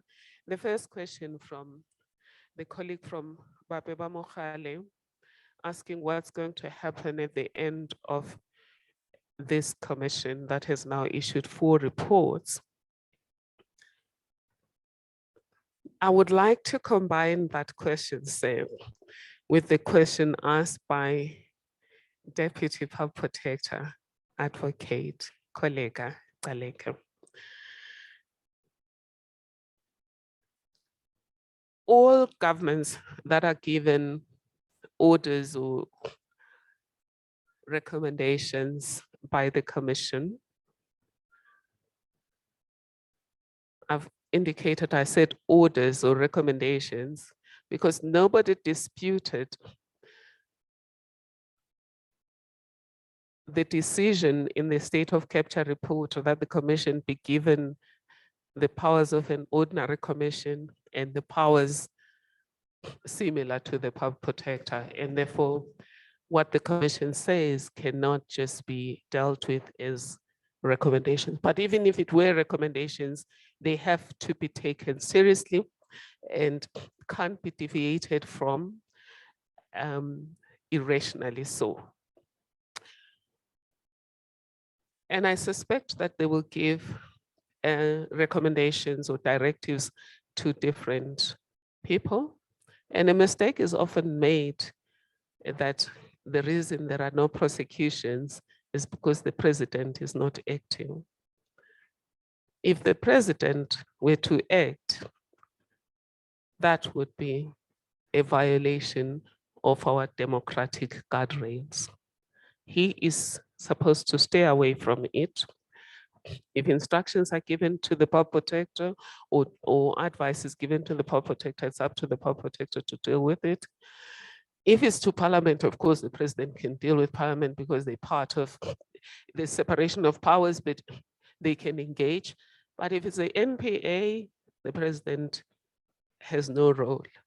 His role is just to make sure that there is money if the NPA needs money, there's security for the people in the NPA if they're threatened, but it's not his job to decide who gets arrested and who gets prosecuted. So Sam, that's basically what I think will happen. All institutions will be advised or instructed to do certain things. But the key also for us as civil society are the findings. For every report, there are 2 parts. We always are looking at the action part. We also have to look at what are the findings, which is the judgment part. It's like in a court, there's a judgment, and then there is a sentence. And the judgment, then it's what needs to happen with the 4, say, is Kagiso Trust, which has this leadership and probably has a little bit of resources, but if it doesn't have resources, as civil society, we campaign to make sure that Kagiso Trust is given the resources to summarize the state capture report and ensure there are posters of it, just summarizes on what has been said, audio versions of it, because I'm just going to go back to, for example, I mentioned the issue of Glencoe going to ESCOM. There are people on Twitter that say, the public protector didn't look at Glencoe. The allegations were simple, but the president's, the Gupta family was leveraging a relationship it had with the president to basically hijack the state and determine what happens there. And it started with the firing of Minister Nene, who was fired, and the president said he was fired because he was going to get a job in the World Bank. And that job never materialized. So already just from the Executive Ethics Act, even before you look at issues around corruption, is that just from the Executive Ethics Act, there's a question there. You fired this person, but normally nobody gets fired when they're going to get a job elsewhere.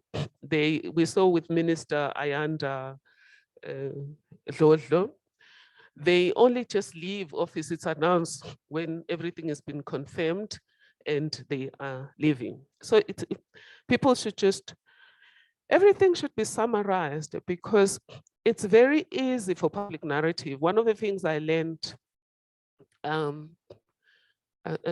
is communication, that we can communicate the same facts differently as part of strategic communication.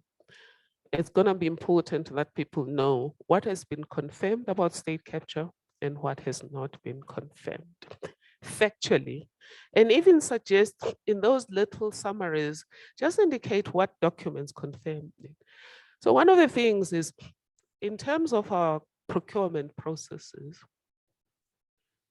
you procure from a company that is sound. It's called, I mean, it's a functionality test. It was there before we came, a functionality test.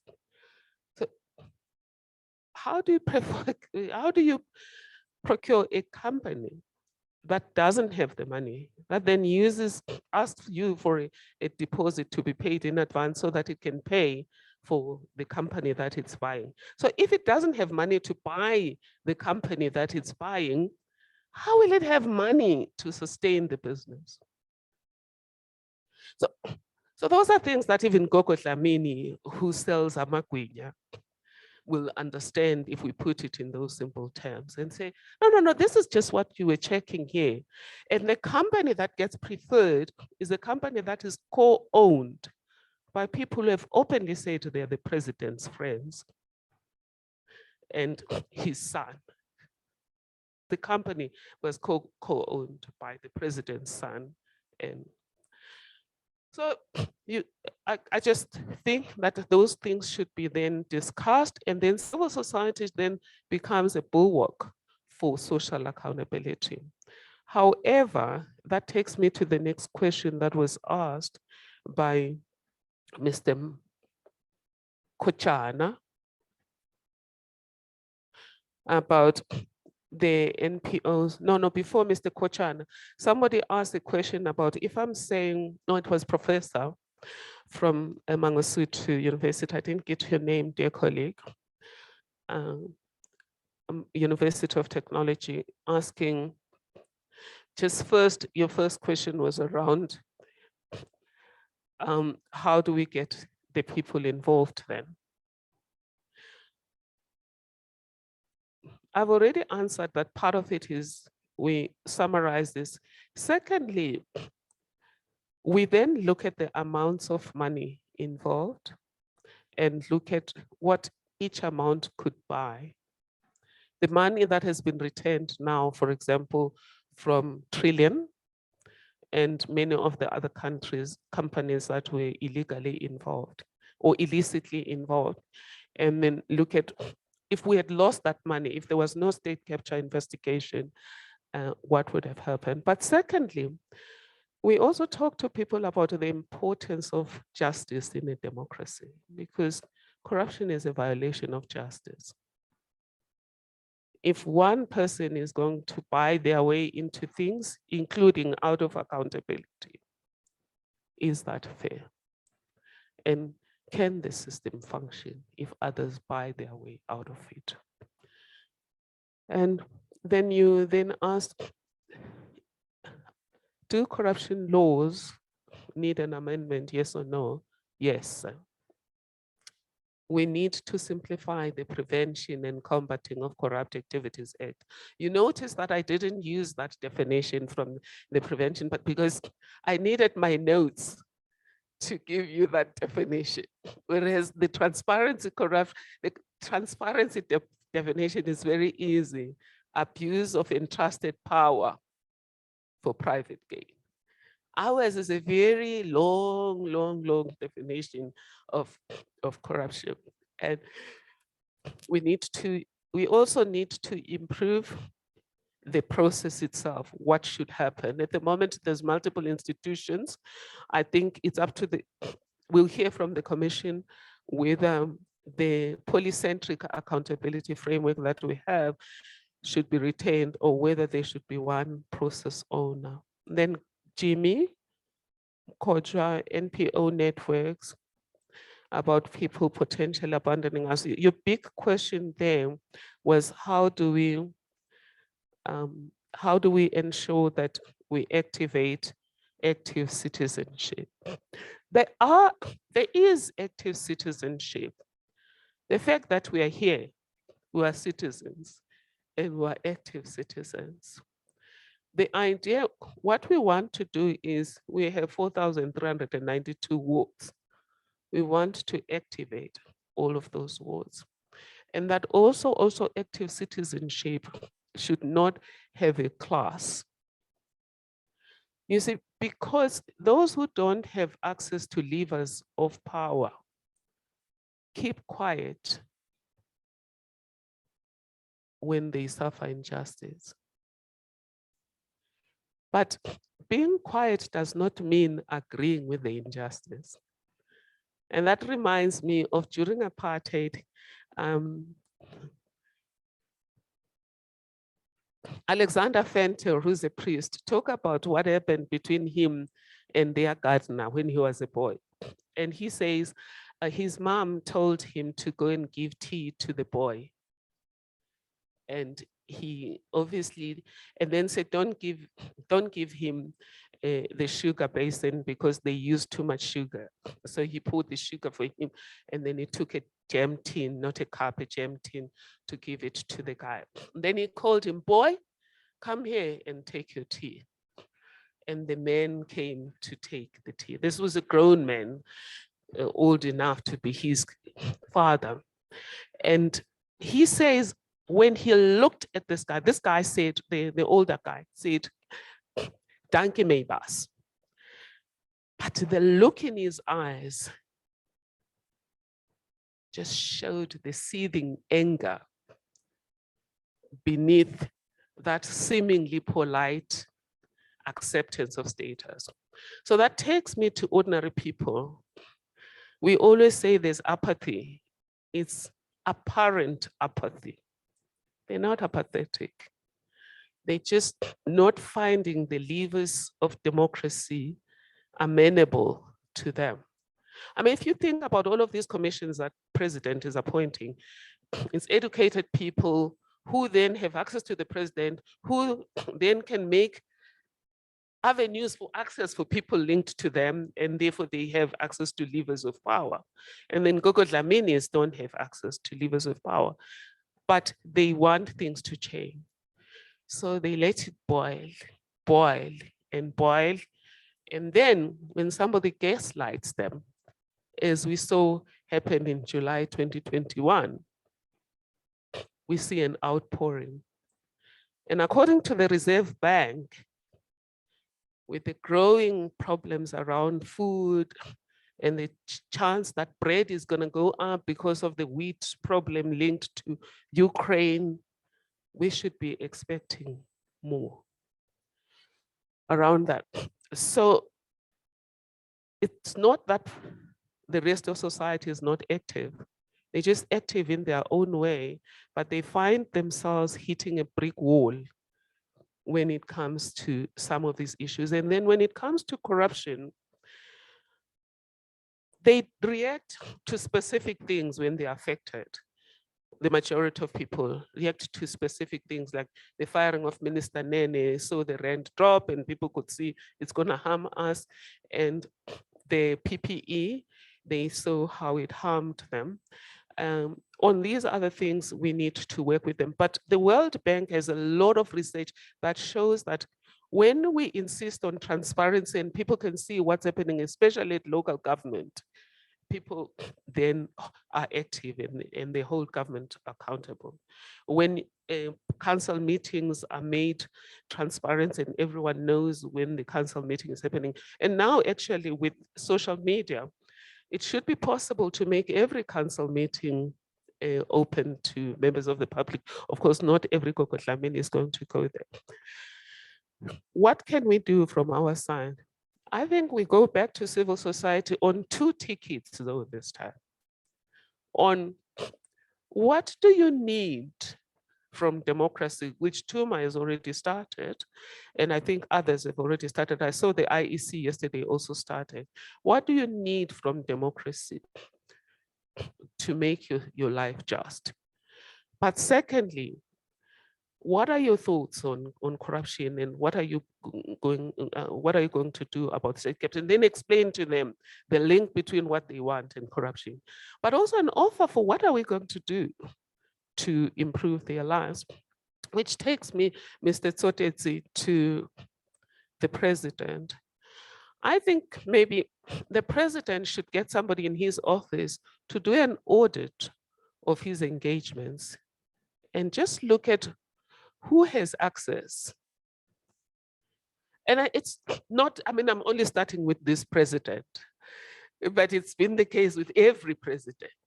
And which groups readily access presidents and which groups don't access, because it then deprives the president an opportunity to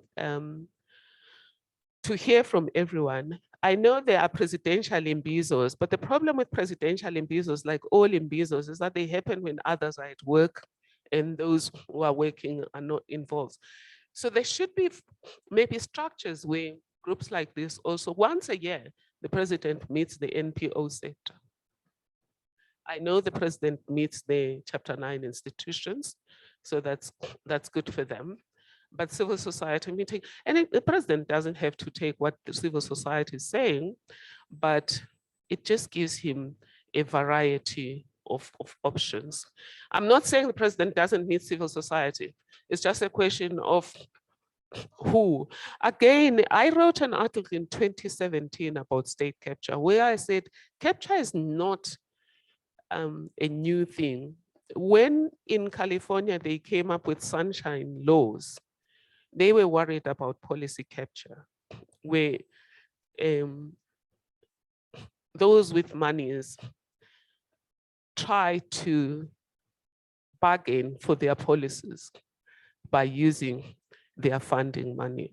And then what then they did there was, that was when they came up with sunshine laws, that everyone in government must have a recorded meeting with everyone they met. Because I still wonder why we ended up with BEE. It wasn't broadly publicly consulted. We were being pushed to come up with the Equality Act, which was dictated by the Constitution. But BEE came. Who are the winners? I'm not saying it hasn't changed anything, but who are main winners? It's existing big business and the Black elite. The small people from both sides of the aisle are struggling. And the Equality Act would have made sure that everyone is catered for. So that's not an attack on the current president, because he's at least President Mbeki at least did sign, did finish, conclude the Equality Act, did sign the rest of the act, did every year announce that Chapter 5 would be implemented and kept pushing justice to implement it. And then his time ran out. I don't remember anything being said about the Equality Act in the administration that ran during my time, but maybe I missed something. But we do need that Chapter 5 moving, because that would open space for civil society to also support. You look at what has happened amazingly in higher institutions. Yes, we may have had that unfortunate incident at Stellenbosch University, which doesn't mean the university is not pushing. It just means it takes a while to change humans. It took a while to make humans the way they are, and it will take a while. And therefore, it's about the university now doubling its efforts, and it's looking at that. But Minister Nzimande has, together with the institutions that are regulating higher education, made it easier to transform higher education. The rest haven't done so, but if the Equality Act Chapter 5 had been passed, but what's in it for us, black, white, young, old, is we're sitting on a time bomb. Last time it exploded in Gauteng and KZN. Before then, there was the white monopoly capital campaign that caught fire. And I remember saying in 2018, this is nothing to compare to what's coming. And that's on record in a book published by Ben Turok, Confronting Inequality. So the Reserve Bank has warned us that something is coming again. And if this civil society works with people, it might not improve lives overnight, but it might say combating corruption and advancing social justice will get us one step forward. And corruption is the opposite of social justice anyway. All right, and then the last one, Mr. Shinani. Is it Shinani? Sorry, Miss Shinani. Miss Cheryl, sorry, I wrote it wrongly. Powers of Chapter 9 institutions. I don't agree with that judgment. It would be interesting to look at it in our constitutional law class, because we have been looking at what does the EFF judgment mean for the rest of Chapter 9s. I would say at the very least, the other Chapter 9s should hang on to the SAPC judgment, which said, even if you not have the power to make binding recommendations, but you have the power to make recommendations that can't be deviated from willy-nilly.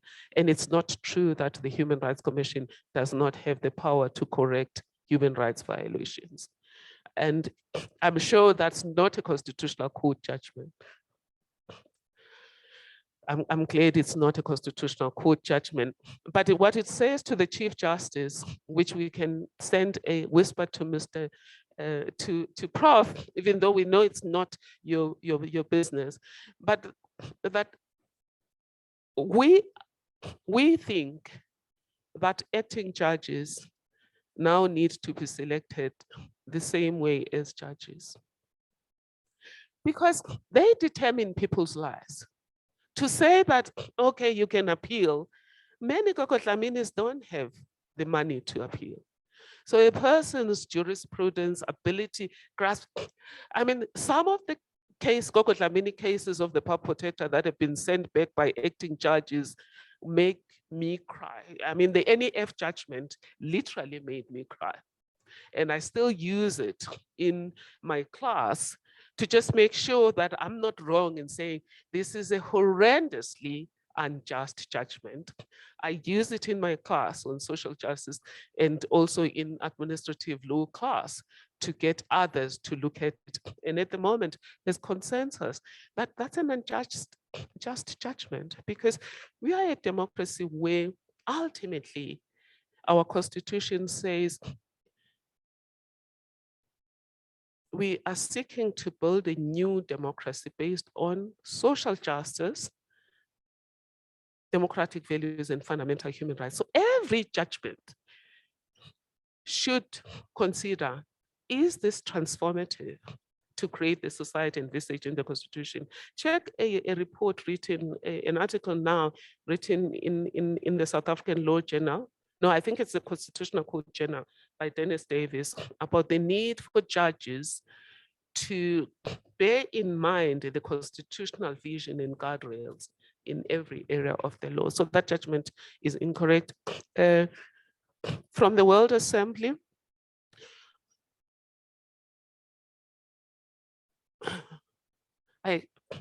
climate change and things like that. All I can say there, sir, no, it was ma'am, is you are right that you need to be supported because you're dealing with people in a society where, if I use the Nancy Fraser framework for social justice, every person must be recognized, represented, and restituted or get restitution. That includes the people that you are working for. And the last one, I've answered you, colleague, Ms. Kaleka, okay, the last question you had was on what's your role on state capture? It's the same as any other report, because it is a report of the PUB protector. This is implementation of remedial action, and the PUB protector should be making sure that the remedial action of the state capture report is implemented. Secondly, that the other remedial action, because the report had other remedial action, those remedial actions are also put forth. But I mean, I leave it to the chairperson's decision on that. But I cannot imagine, because the State Capture Commission will be gone, and therefore only the process owner has the power to follow up on what happened. Regarding the bank accounts, I think that consider an own initiative investigation by the PUB protector and the Human Rights Commission, because the Human Rights Commission would be looking at it from a human rights point of view as a joint investigation. The PUB protector would be looking at whether the institutions, because you see the banks are not organs of state, but the institutions monitoring the banks may be organs of state. And therefore you have to look at, are they doing what is supposed to happen? I don't know, for those who don't know, banks have been unilaterally closing people's accounts. And of course, if under FICA people are found to be involved in illicit financial flows, the banks have to do something, otherwise their own license is going to be suspended by the Reserve Bank or other authorities that are licensing banks. But for me, I do think that the process has to be transparent, has to be just, and has to be socially just.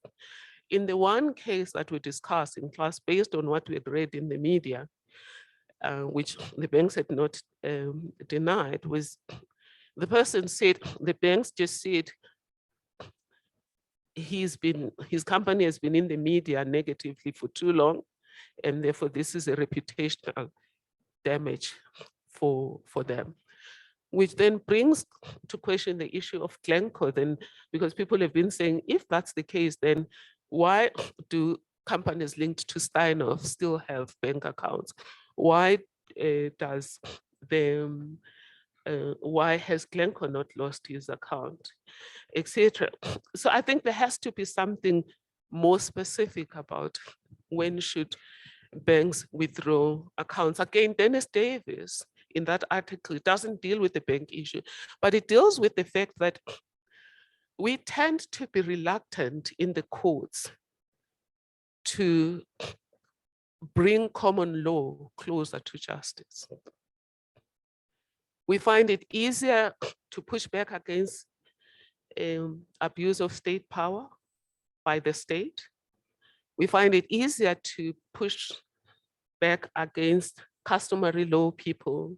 In fact, there it's free for all, just like that when it comes to customary. But when it's common law, there's a certain reluctance. And Dennis Davis says that's not in the spirit of the Constitution.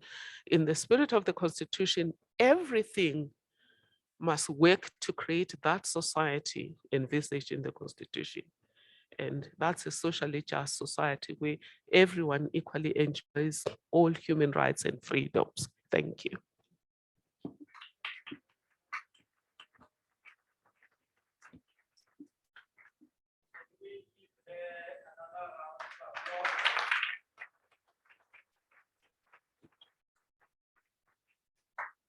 Thank you very much. I think the groundwork has been laid, from which we will consolidate and revisit some of the profound recommendations that are being made. What we are going to do now, just before we take a short breathing space, I want to acknowledge Professor Itumeleng Mosala, who is the head of the Secretariat of the Commission of Inquiry into State Capture. I know I indicated earlier that there's been some notes to say, can you tell us what is happening? I think we need to acknowledge that the commission is not necessarily in a position to make public pronouncements on the report because it belongs to the state president, and there are protocols governing that process until such time that the report has been fully completed by the commission and handed over to the president of the republic. The commission is not in a position allowable so to pronounce publicly on the report. I think we recognize that. We invited Professor Mosala as our guest of honor to listen so that we begin a long journey of connecting the dots as we move forward. The same way we have invited the Office of the Public Protector so that we begin to collectively appreciate and understand the intensity of the challenge before us and how we will be taking that report as a collective forward in many various ways. It is in that context, Professor Mosala will, if deemed protocol-wise advisable, may comment as part of the audience, as I have indicated. I hope we are not going to try to put undue pressure on him under those circumstances. Understood. We will be inviting the next panel, which will be chaired by the Deputy Public Protector, Advocate Koleka Kaleka. After a short recess, they will come and sit in front and they will lead us into the next session. And we will proceed accordingly very shortly after. Can we take 5 minutes? Is it enough?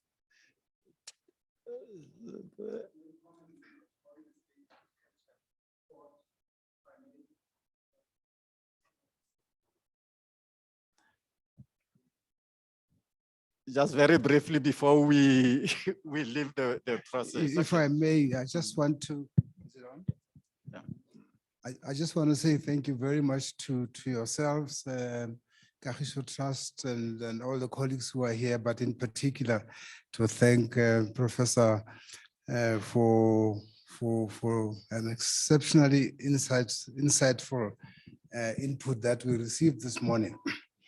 And also just to underscore what you've just said, I'm sitting there, I want to say something, but I can't say something. So I thought I should tell you that I can't say something. The reason is simple, that the report is not complete yet, as you know.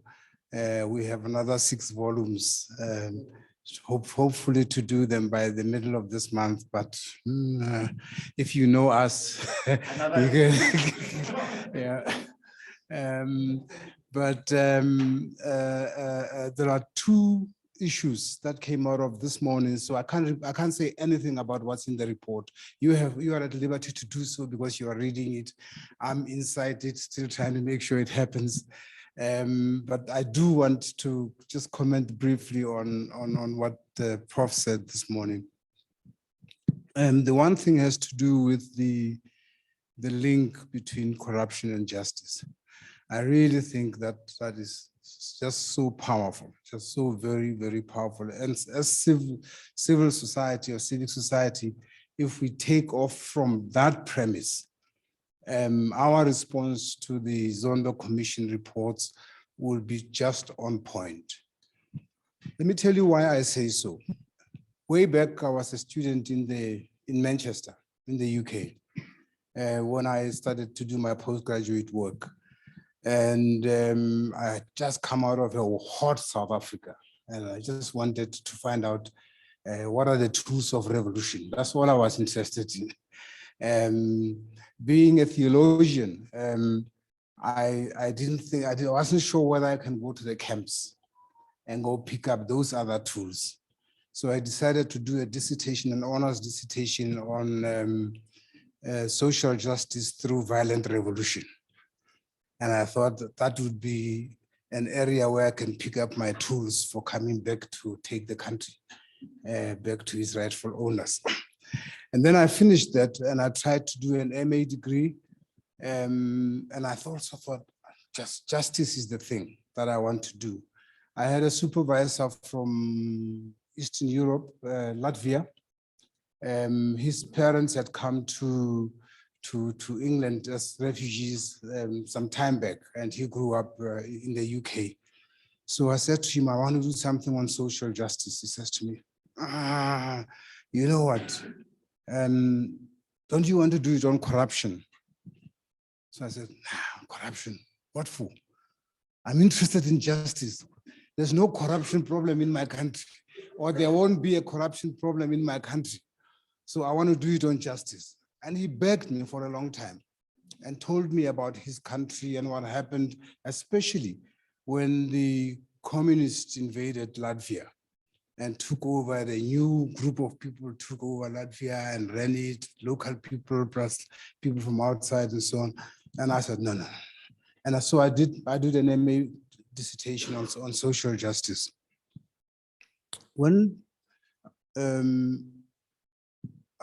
Judge Zondo recruited me to come and help him at the state capture thing, I was still saying, I hear this thing about corruption, but really I'm a justice person. It didn't take me long to look back to Manchester. This was way back in 1977 when I was writing the dissertation in Manchester. I thought, my goodness, I think I should have done my dissertation on corruption. Because I just suddenly realized that no justice can be successfully established on corrupt foundations. And that there is a very important link between justice and corruption. Okay, being me, I thought, I know another part of the Bible. And I went and read Jeremiah 12, verses 1-4, those of you who read the Hebrew Bible or the Old Testament. And in that little set of verses, there's an argument, well, not quite an argument. There was always an argument in the Bible between God and the prophets and so on, but there's a bit of a plea from Jeremiah to say, you know, God, I know you. You know, trying to take up an argument with you is a waste of time because I always lose when I argue with you. But can I just make one final plea? Just put one final question to you. And God says, yeah, that's fine. He says, just tell me, why do the wicked prosper? And he says to God, look at this and look at that, and everywhere the wicked prosper. Now, my final comment is about this community of people here and others everywhere, and the points you made about the power of civic society. It's going to have to be with or without the government. It's going to have to be like that. Otherwise, it won't come. My job, as you've said, is a process owner. And what I can say about the commission is that when it's done, it won't be done. One of the things that really warms my heart about this commission is that I think it is that we are the only country in the world, and I'm making an intellectual guess here, the only country in the world that has amassed systematically in one place in 4 years the volume of evidence and data on corruption such as what we have put together. We have, coming out of that commission, 500 billion pages of evidence on corruption. Those who know how to estimate it, they say we have collected evidence 3 times the size of Johannesburg. Nobody has done that. And that is a legacy. It's a gold mine of data on corruption. So there is work for the civil society. When Zondo shall have gone, there's more than enough. We will be gone. And that evidence will be still there, needing to be interrogated, needing to be utilized, needing to be acted upon for many years to go. We have invited the research institutions of the state to start talking to us about what the strategy is going to be beyond the report. And I just want to say that that's what we are processing now and we are preparing for. You need to be there to access that, to use that, to interpret that for years to come.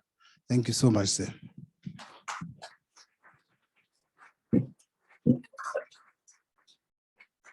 Thank you very much, Professor. And I am very hopeful that I'm not going to get a call from Chief Justice Zondo to say we broke the protocol.